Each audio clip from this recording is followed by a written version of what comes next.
आप सभी का एक बार फिर स्वागत है अपने YouTube चैनल पर। जैसा कि आप सभी को पता है, हम रिसर्च के संबंध में आपको क्लासेस करा रहे हैं, जिसमें क्या है, हमने आपको रिसर्च का अर्थ यानी कि शोध का क्या अर्थ होता है, क्या अवधारणा होती है, परिभाषा, ठीक, इसके साथ ही शोध की प्रकृति, विशेषताएं, उद्देश्य, शोध के प्रकार करा दिए हैं। ठीक है।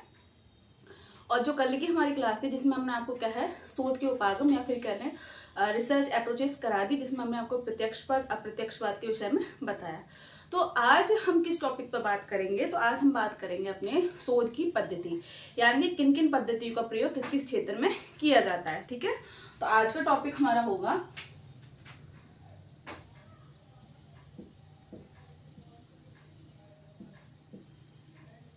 शोध की पद्धतियां। ठीक है।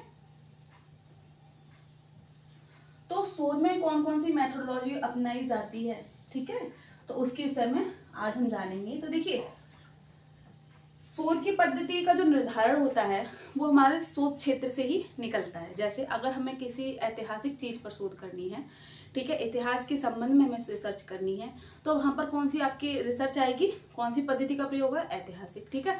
अगर हमें कहीं पर जो हमारा शोध का क्षेत्र है वहां पर हमें सर्वे करनी है, तो वहां पर किस प्रकार की पद्धति का प्रयोग है, सर्वेक्षण। ठीक। अगर हमें दो वस्तुओं में या फिर ऐसे कह लें जैसे कोई हमारा टॉपिक है जिसमें ऐसे मैं हिंदी साहित्य का आपको अर्थ दूं या फिर कह लो उदाहरण दूं, तो जैसे मुझे दो कवियों पर रिसर्च करनी है, ठीक है, मुझे तुलनात्मक अध्ययन करना है, तो हमारी कौन सी पद्धति होगी, तुलनात्मक। ठीक है। वहीं अगर मैं विवरणात्मक पद्धति का प्रयोग करूं, जैसे मुझे विवरण देना है कि ये घटना कैसे घटी, क्या कारण रहे, क्या स्वरूप था और इसका क्या संबंध था, है ना, और कौन कौन से चर एक्टिव थे, ठीक है, तो ये सारी चीजें, तो ये किसमें आएंगे, आपके विवरण में। क्रियात्मक पद्धति क्या होगी, मुझे किसी समस्या का समाधान तुरंत करना है ना। अगर मैं कोई सामाजिक समस्या ले रही हूँ, उसका समाधान मैं देखती हूँ कि इस समस्या का समाधान इस रूप से भी हो सकता है, तो वो किसमें आएगी, आपके क्रियात्मक शोध के अंतर्गत। ठीक है। तो हमारा शोध क्षेत्र ही निर्धारित करता है कि हम किस पद्धति का प्रयोग करेंगे। ठीक है। अगर मैं आलोचनात्मक पद्धति का प्रयोग कर रही हूं, तो आलोचनात्मक पद्धति में क्या है, मैं जो चीजें लिख चुकी हैं, जो रिसर्च हो चुकी है मेरे टॉपिक से संबंध में, ठीक है, तो उनमें उन्होंने क्या कमी छोड़ी और ठीक है क्या विशेषता उन्होंने दिखाई। देखिए, आलोचना का मतलब क्या होता है, आलोचना सिर्फ कमियों को ही नहीं दिखाता, वरन क्या जो उसमें महत्वपूर्ण तथ्य हैं जो विद्वानों ने दिखाए हैं, ठीक है, जिन शोधार्थियों ने दिखाए हैं, तो उनकी भी क्या है, हम सहायता लेते हैं। समझ आ रही है बात। तो स्टार्ट करते हैं। मैंने आपको एक पृष्ठभूमि तैयार करके दे दी कि हमारी जो पद्धति है वो शोध के क्षेत्र पर ही आधारित होती है। तो जैसा कि पहले अगर हम बात करें शोध पद्धति की, तो मैंने बोली आपको ऐतिहासिक पद्धति, ऐतिहासिक पद्धति।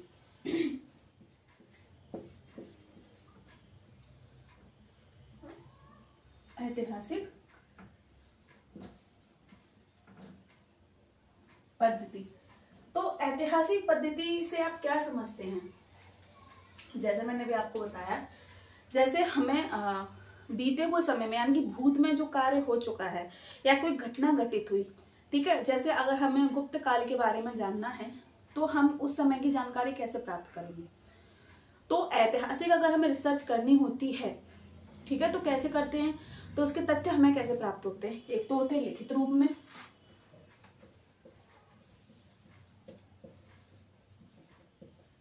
लिखित रूप में जैसे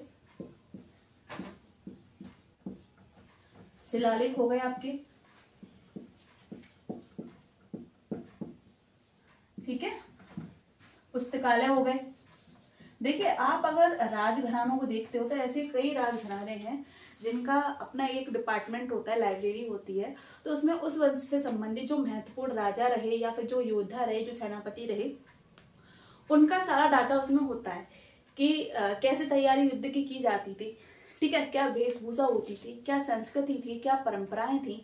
अगर हम बात करें, देखिए, हम किसी भी स्टेट का असिस्टेंट प्रोफेसर का एग्जाम देने जाते हैं तो सबसे पहले हम एक पार्ट देखेंगे, तो हमें उस स्टेट की क्या है, इतिहास को समझना पड़ता है, राजनीति को समझना पड़ता है, भूगोल स्थिति हमें देखनी पड़ती है, आर्थिक स्थिति हमें देखनी पड़ती है, जनजातीय क्या क्या संस्कृति रही हैं वो सब पढ़नी पड़ती हैं, है ना।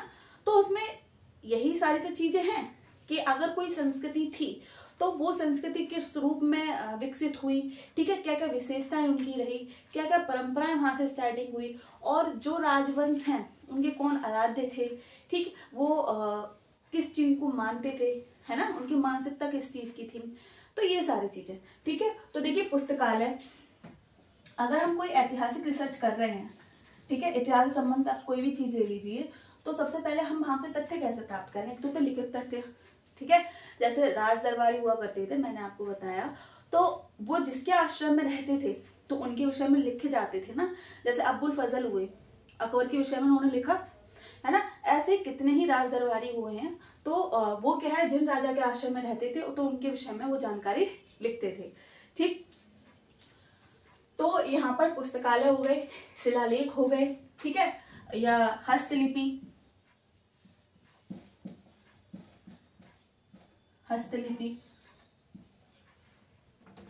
ठीक, तो इनसे क्या है, हम जानकारी प्राप्त कर सकते हैं, ठीक है।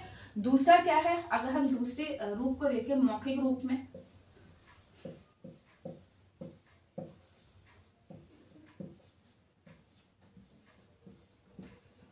तो मौखिक रूप में कथाओं के द्वारा, जैसे आला उदल के विषय में आपने सुना होगा, मैं उदाहरण दे रही हूँ, आप कनेक्ट करेंगे अपने अपने विषय से।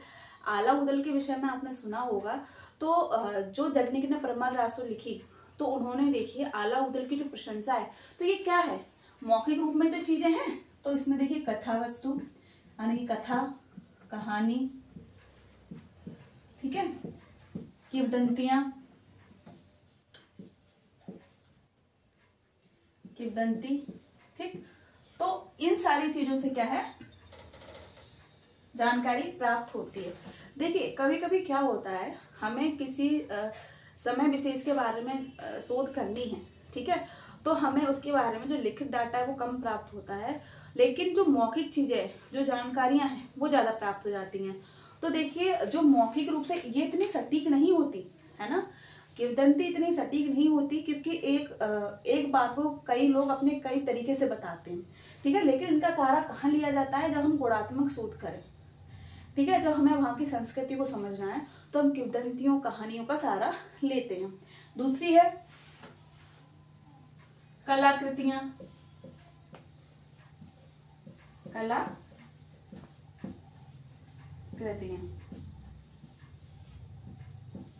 तो कलाकृतियों से क्या तात्पर्य है, कलाकृतियों के माध्यम से भी, देखिए आप देख लीजिए, आपको कैसे पता चल जाता है कि ये जो कलाकृति बनी हुई है ना, वो इस काल की है ना, कैसे पता चल जाता है कि क्योंकि जिस समय जो राजा रहते हैं, है ना, तो वो कलाकृति करवाते नहीं करवाते हैं अपने, या तो ये है कि अपने वंश के विषय में कुछ जानकारी करवाते हैं, ठीक है, तो वो सारी चीजें, तब भांगी जब कलाकृति देखते हैं, चित्रकारी देखते हैं, हमें कैसे पता चल जाता है कि ये चित्रकारी मुगल काल की है, ये गुप्ता पीरियड की है, कैसे पता चल जाता है, कोई ना कोई विशेषता तो रहती है। तो कलाकृतियां भी कहीं ना कहीं आपकी रिसर्च में बहुत महत्वपूर्ण स्थान निभाती हैं, ठीक है। अगर आप ऐतिहासिक शोध कर रहे हो तो अब देखिए, अब एक पॉइंट ये बनता है कि हम ऐतिहासिक शोध करते क्यों हो। देखिए ऐतिहासिक शोध करने का तात्पर्य क्या है, अगर हमें वर्तमान को समझना है तो अपने जो भूतकाल है ना, तो उसको भी समझना आवश्यक है, ठीक है। जैसे अगर हम पहले के समय की बात करें तो क्या क्या विकृतियां समाज में थी, ठीक है, कैसे कन्या भ्रूण हत्या होती थी, और फिर कैसे कैसे जागरूकता आई, तो इस टाइम पीरियड के बीच क्या क्या घटनाएं हुई, क्या क्या आंदोलन हुए, ठीक है, कितने क्रांतिकारी आए, ठीक है, जब ब्रिटिश सरकार का शासन था भारत में तो क्या माहौल था, किस तरीके से शोषण हो रहे थे, आर्थिक स्थिति कैसी हो चुकी थी, सामाजिक स्थिति क्या थी, धार्मिक स्थिति क्या थी, ठीक है, और पारिवारिक स्थिति क्या थी, तो इसका भी वर्णन तो करना पड़ता है ना, हमें समझना पड़ेगा, तभी तो हम आप लिख पाएंगे। अगर किसी का टॉपिक ये हो कि स्वतंत्रता से पहले भारत और स्वतंत्रता के बाद भारत, तो डिफरेंस हम कैसे दिखाएंगे, हमें अध्ययन तो दोनों का ही करना पड़ेगा ना। जब तक हम भूत को नहीं समझेंगे वर्तमान को कैसे लिख लेंगे, ठीक है, जब भूत को हम समझ लेंगे तो वर्तमान और भविष्य का तो हम आराम से लिख ही सकते हैं कि अगर भूत में ये चीजें हुई और वर्तमान में ये चीजें चल रही हैं, तो अनुमान है, ये कयास है कि आगे हमारा भविष्य भी अच्छा होगा, ठीक है। तो ये होती है ऐतिहासिक पद्धति, यानी कि जहां हम इतिहास के किसी बिंदु को उठाएं, ठीक है, किसी पीरियड को उठाएं, किसी समय विशेष से संबंध में रिसर्च करें, ठीक है। तो इस विषय से क्या है, जो हिस्ट्री के स्टूडेंट है वो ज्यादा कनेक्ट करेंगे। ठीक, ये तो गई हमारी ऐतिहासिक पद्धति। अब जो हमारी पद्धति आएगी वो कौन सी है, विवरणात्मक पद्धति। कौन सी है, विवरणात्मक पद्धति। तो विवरणात्मक पद्धति के अगर विषय में बात करें, जैसे कि आपने कोई शोध समस्या चुनी, ठीक है। अब आपने देखा कि शोध समस्या का जन्म ये कैसे हुआ, कैसे ये समस्या यहाँ पर उत्पन्न हुई, ठीक है। कोई भी आप समस्या उठा लीजिए, ठीक है। जैसे अगर आपने बाल विवाह को उठाया, ठीक है, आपने सती प्रथा को उठाया, तो इसकी उत्पत्ति कहाँ से हुई, क्यों हुई, ठीक है। अगर हम सती प्रथा की बात करें तो माना जाता है कि सती प्रथा कोई एक सैनिक रहे थे, और जो सती प्रथा के साक्ष्य भी हैं, पहले सती प्रथा के जो साक्ष्य मिलते हैं वो एरड में मिलते हैं, ठीक है। तो ऐसा माना जाता है कि कोई सेनापति थे किसी राजा के, उनकी हो गई थी मृत्यु, तो उनकी जो पत्नी थी उनसे करती थी अत्यधिक प्रेम, तो उन्होंने क्या है, उनकी चिता में जाकर वो कूद पड़ी, ठीक है। तो लोगों ने इसे क्या है, धर्म विशेष से जोड़ दिया। वो तो प्रेम की वशीभूत थी, ठीक है, उन्हें अपने पति के अलावा कोई जीवन दिखा नहीं, तो उन्होंने अपने प्राण अपने पति के साथ ही त्याग दिए उनकी चिता में। लेकिन जो लोग थे, अब उन्होंने इसे भी किस नजरिए से लिया कि अच्छा इनके अगर ये सारी चीजें जो अन्य स्त्रियां भी करने लगे तो एक तरह से क्या है, उनकी सुरक्षा की। देखिए सीधी सीधी बात है, पुरुषसत्तात्मक प्रणाली है अपने भारत में, ये तो आप सभी को पता है। कुछ क्षेत्रों में मातृ सत्तात्मक प्रणाली भी देखने को मिलती है, ठीक है। तो अगर किसी के साथ एक दुर्घटना हो जाती थी तो जो स्त्री होती है तो उसकी क्या है, बहुत ही दयनीय स्थिति हो जाती थी। ना तो उसे अपने परिवार की तरफ से सम्मान मिलता था, ना ही ससुराल पक्ष से, ठीक है। समाज में तो उसे मतलब एक तरह से कहे ना, जो सम्मान एक नजरिया होता है कि सारा सम्मान पुरुष से जोड़ दिया जाता है, और ये अब तक है, ठीक है। तो लोगों ने एक चीज निकाली कि अगर जैसे ये घटना हुई है, अगर हम सभी स्त्रियों को एक तरीके से ऐसे ही कर दें और ये अपने पति के साथ ही एक तरह से जल जाएंगी, तो इनकी सुरक्षा करने का जो दायित्व हम पर आता है उससे हम मुक्त हो जाएंगे, ठीक है। तो सारी परेशानी से मुक्त हो जाएंगी। तो इन्होंने क्या, एक धर्म विशेष से जोड़ दिया, ठीक है, और फिर सपने दिखा दिए स्वर्ग नरक के, है ना। तो ये सारी चीजें, तो ये समस्या उत्पन्न कैसे हुई, विकसित कैसे हुई, क्या कारण रहे, फिर लोगों ने इसके क्या क्या उद्देश्य बना लिए, है ना। कहते हैं ना, कोई भी परंपरा है उसका जन्म मनुष्य करता है, ना कि परंपरा से मनुष्य का जन्म होता है। ये बात आप ध्यान रखेंगे। मनुष्य ने जो परंपराएं बनाए अपने हित के अनुसार बनाई, ठीक है। समय परिवर्तन होता है, परंपरा रीतियां भी बदलती हैं। अगर वही रीतियां परंपरा ना बदले जाएं तो क्या है, वो रूढ़िवादिता का रूप ले लेती हैं। उदाहरण के लिए अगर हम पानी को एक जगह इकट्ठा करके छोड़ दें तो वो भी तो सड़ने लगता है ना। अगर वो बह रहा है पानी, है ना, अगर वो बहता जा रहा है तो देखिए वो पानी कितना होता है, साफ होता है ना। ठीक उसी प्रकार से चीज चाहे कोई भी हो, चाहे आपकी सोच की हो, ठीक है, तो परिवर्तन का होना आवश्यक है। हम बात कर रहे थे विवरणात्मक पद्धति पर। तो जैसा मैंने आपको उदाहरण दिया, कोई भी समस्या है,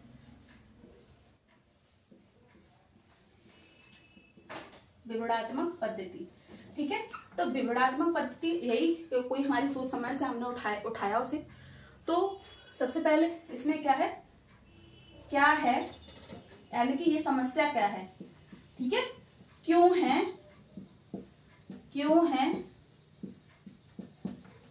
क्या प्रभाव है, ठीक है, कैसे विकसित हुई और कैसे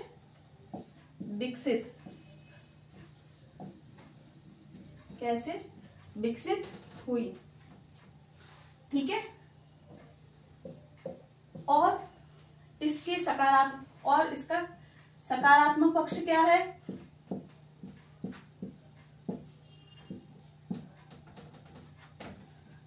प्लस नकारात्मक,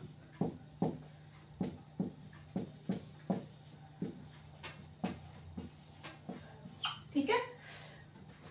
समाज में क्या प्रासंगिकता है, या फिर कह लें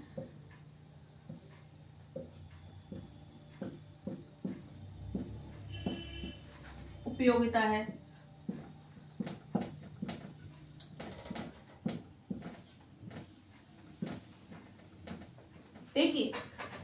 कोई समस्या लेते हैं, ठीक है, तो उसका हम एक तरह से कहें, पहले तो उसको एक फॉर्मेट देखते हैं या प्रारूप एक तरह से अपने माइंड में तैयार करते हैं कि ये जो समस्या है, पहली बात तो ये क्या है, कहाँ से इसका जन्म हुआ, क्या कारण रहे जो इतनी तेजी से समस्या फैलती गई, ठीक है, और लोगों ने इसे क्यों अपनाना शुरू कर दिया, ठीक है। तो ये समस्या फिर एक तरह से क्या है, परंपरा में कैसे बदल गई, है ना।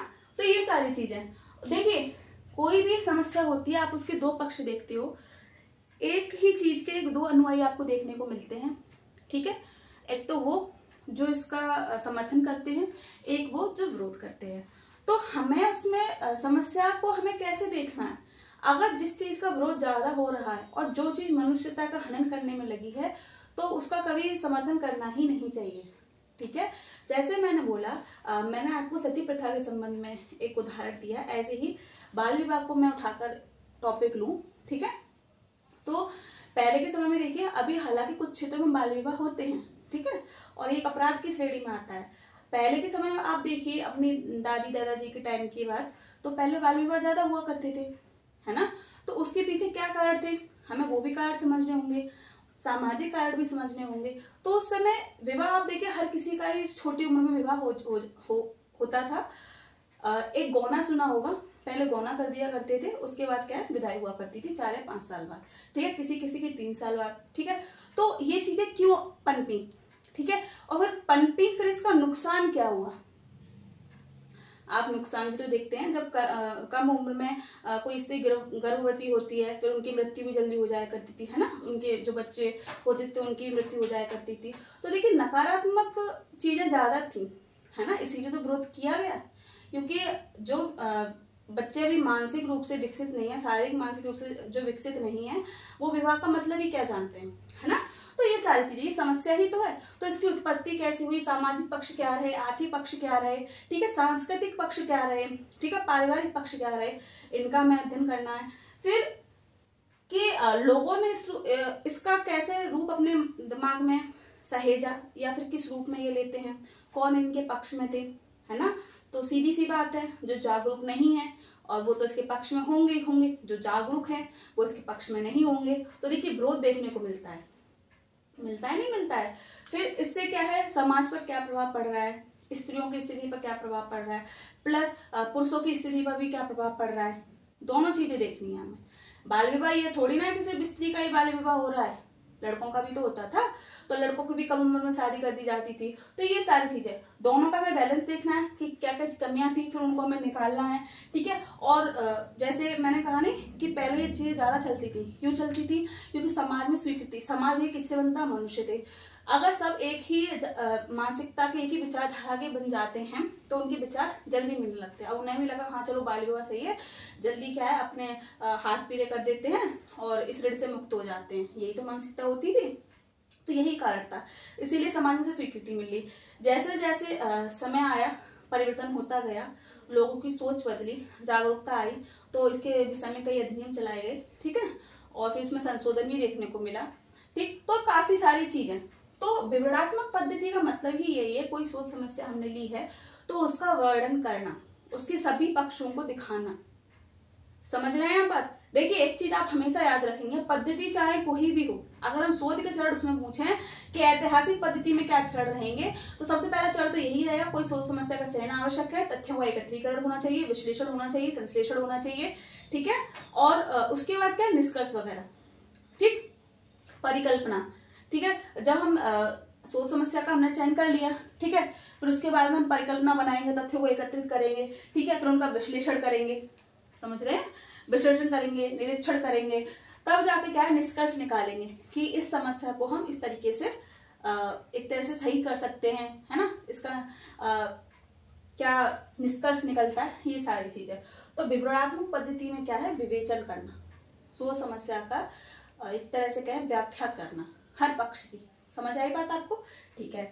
तो यहाँ पर हमने बात की विवरणात्मक पद्धति की। अब हम बात करेंगे अपनी अगली पद्धति की, सर्वेक्षण पद्धति। देखिए, सर्वेक्षण पद्धति एक तरह से विवरणात्मक पद्धति का ही रूप मानी जाती है, लेकिन कुछ जगह कुछ विद्वान क्या है, इसे सर्वेक्षण पद्धति को अलग रूप में देखते हैं। ठीक है, तो सर्वेक्षण पद्धति की बात करें, जैसे आपने किसी घटना क्षेत्र से कोई समस्या उठाई है, ठीक है, जैसे मैं टॉपिक अभी ले लूं आदिवासी समुदाय का, तो आदिवासी समुदाय के आप सांस्कृतिक पक्ष देखना चाहते हो, धार्मिक पक्ष देखना चाहते हो, ठीक है, तो वो चीज आपको कैसे पता होगी, जब आप वहां पर जाओगे, है ना। तो अगली क्या पद्धति हमारी, सर्वेक्षण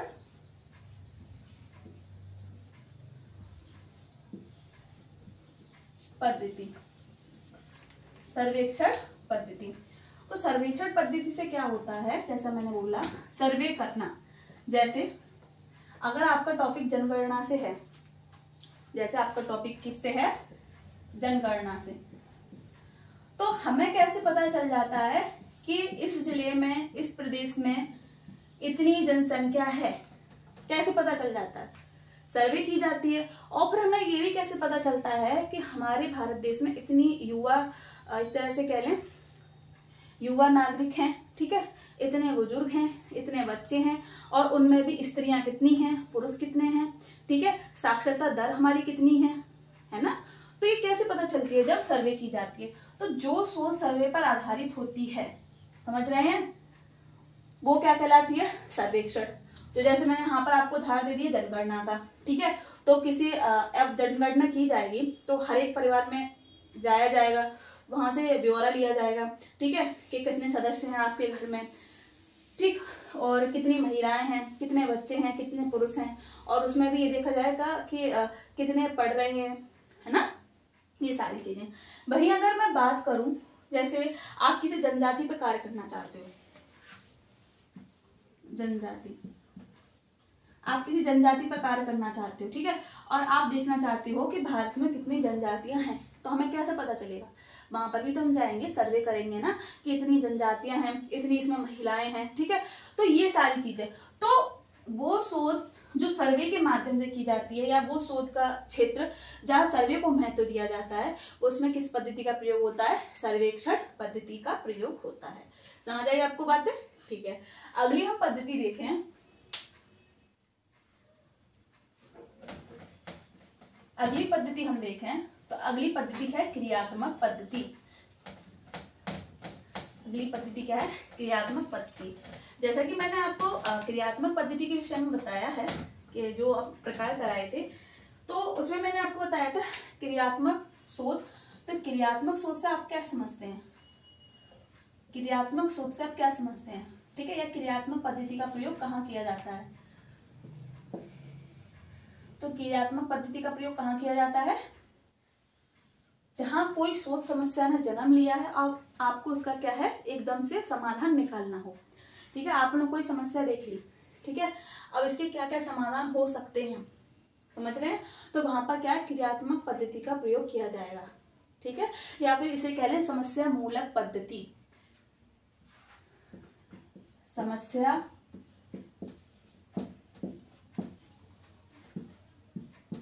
मूलक पद्धति। समस्या मूलक पद्धति, समस्या का समाधान करने के लिए जिस पद्धति का प्रयोग किया जाए। जैसे आपने कोई समस्या उठाई कि बेरोजगारी पे कोई आपने कोई समस्या उठा ली है, ठीक है, कि बेरोजगारी से तो हम इससे कैसे बाहर निकलें, ठीक है। तो ये सारी चीजें, अभी आप कोई सामाजिक समस्या यहाँ से उठा लो, जैसे बेरोजगारी तो आपने उठा ही ली, ठीक है, और जो निरक्षरता है वो क्यों है, क्या कारण है, तो इनका क्या क्या समाधान हो सकता है, ठीक है।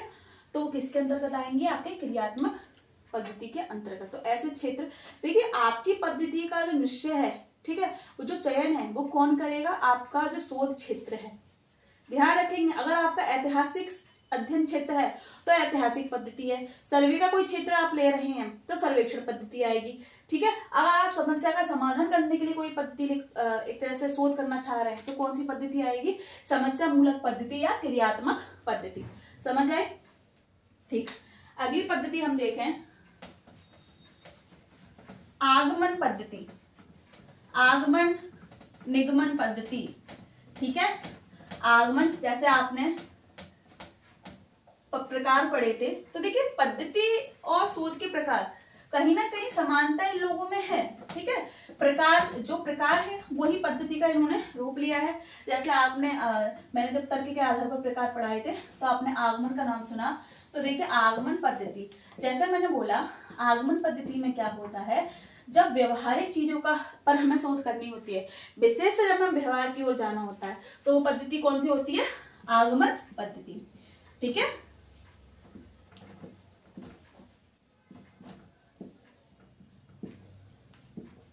व्यावहारिक शोध। ठीक, इसमें क्या है, विशेष से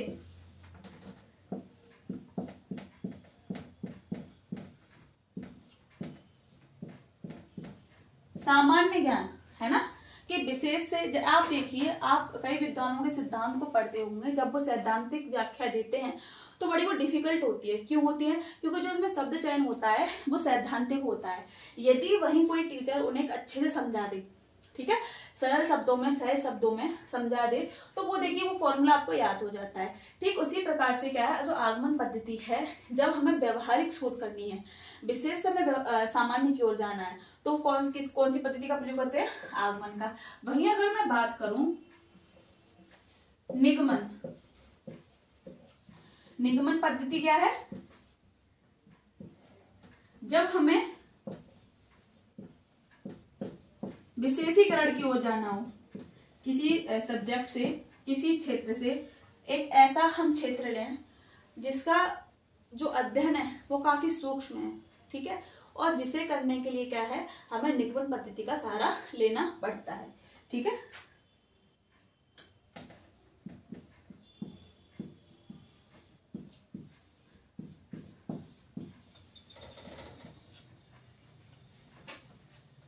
ठीक, तो ये आप याद रखेंगे। तो आगमन निगमन, आगमन शोध में क्या है, जब हमें व्यवहारिक कोई शोध करनी हो। निगमन में क्या है, जब हमें कोई सैद्धांतिक, लिख देती हूं मैं यहाँ पे, सैद्धांतिक या विशेषीकरण की तरफ कोई शोध करनी हो। बस इतना आपको याद रखना है, समझ आई बात। अगली जो हमारी शोध है उसे भी हम देख लेते हैं।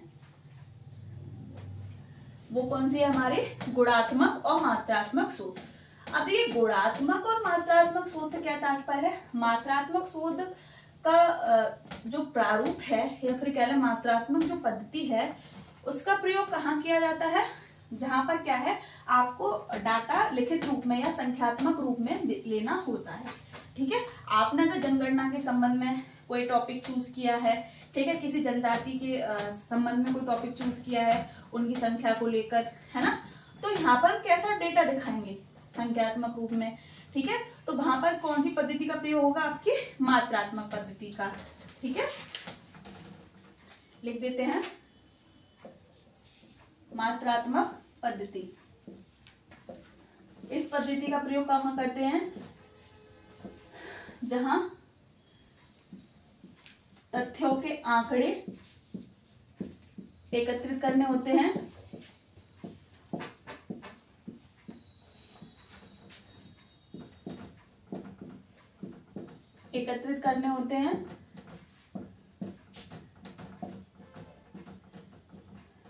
या फिर जहां पर संख्यात्मक रूप में हमें डाटा की आवश्यकता पड़ती है, संख्यात्मक रूप में डाटा की आवश्यकता पड़ती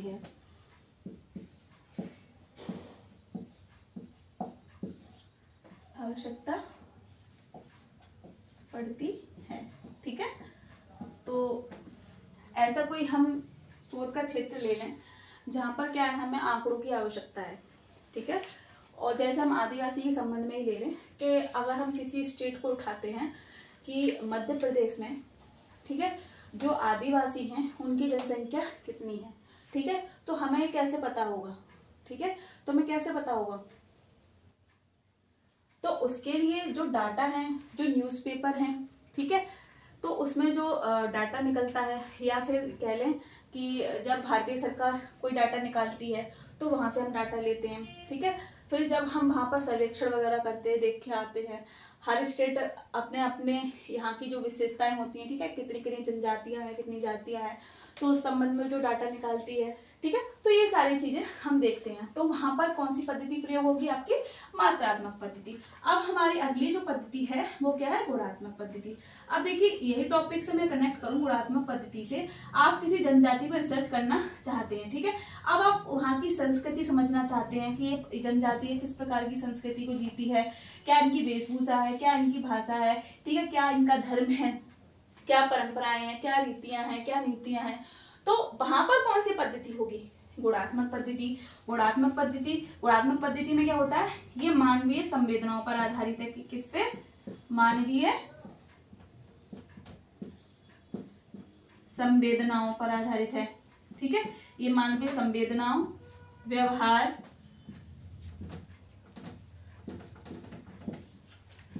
नैतिकता,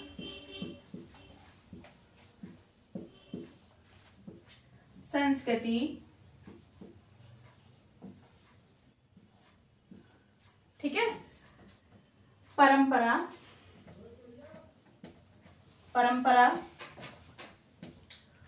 रीति रिवाजों पर क्या है? इस प्रकार की पद्धति का प्रयोग करते हैं। ध्यान रखेंगे, इसीलिए देखिए इसे क्या है? गुणात्मक पद्धति कहते हैं, ठीक।